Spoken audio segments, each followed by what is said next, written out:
This is IB Times TV. It's Tuesday, August 23rd. I'm K. Cameron Lau. Toxicology tests have revealed that though Amy Winehouse had no illegal drugs in her system at the time of her death, alcohol was present in her bloodstream. As indicated by spokesman Chris Goodman, speaking on her family's behalf, no definitive connection has been established linking the alcohol to her death, and the family will be awaiting the results of a judicial investigation scheduled to take place in October. The 27-year-old British singer-songwriter was found dead in her home on July 23rd, and an initial autopsy was unable to determine the cause of death.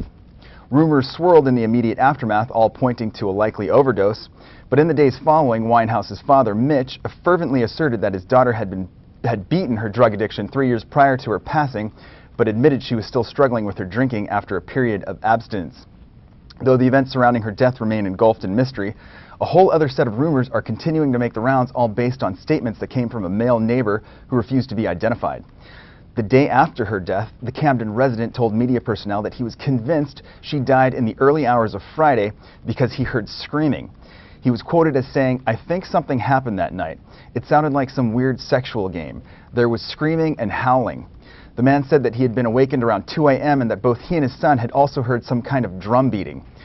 Seeing how she had been uncharacteristically quiet in the weeks leading up to her death, the man relayed how he assumed that she had taken a, quote, bad drug.